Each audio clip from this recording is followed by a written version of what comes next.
Have you ever stopped to think about cybercrime?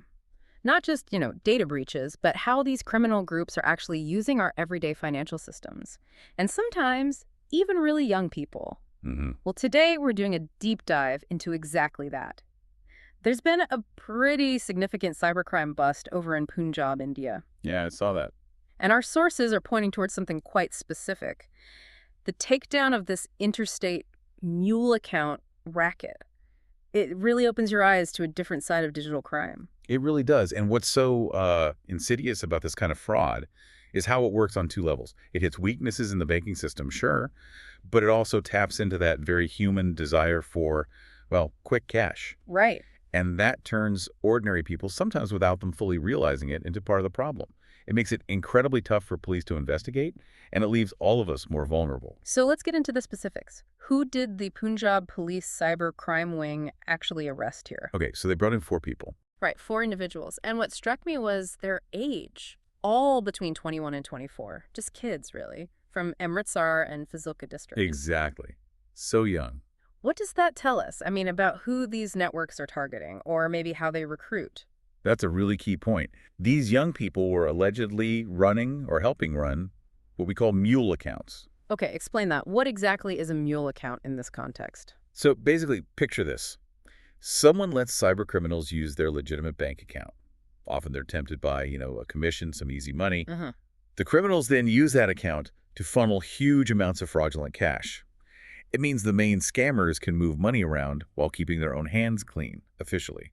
Makes them much harder to find. And this age group, 21 to 24, maybe they're more susceptible, facing money pressures, maybe less aware of the risks. Precisely. They can be targeted online pretty easily. Yeah. Their bank account, which seems harmless to them, suddenly becomes this vital piece in a much bigger criminal puzzle. And the scale of this operation wasn't small, was it?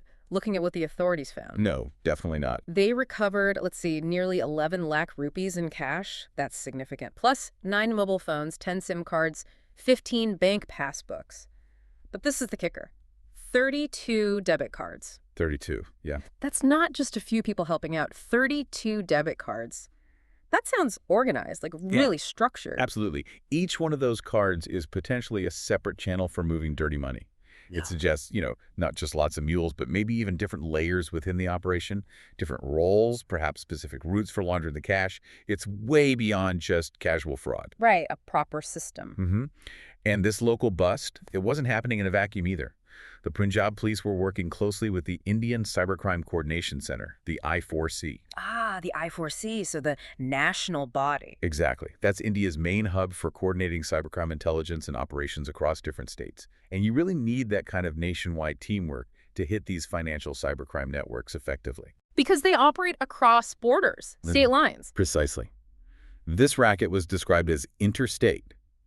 Those 32 debit cards could link to accounts and people all over the country. So you need that central coordination, that bigger picture view, to piece it all together. Okay, so bring this back.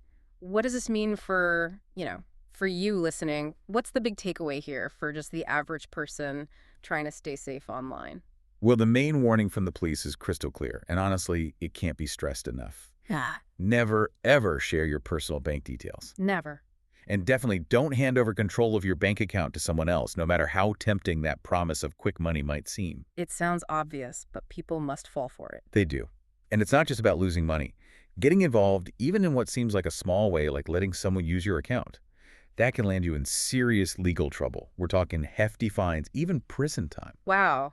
So you could get a message, maybe like a Yeah. job offer that sounds amazing, asking you to just process a few payments. Yes, that's often how it starts. Seems harmless, but it's the first step into becoming part of that criminal network, often without even knowing the full picture.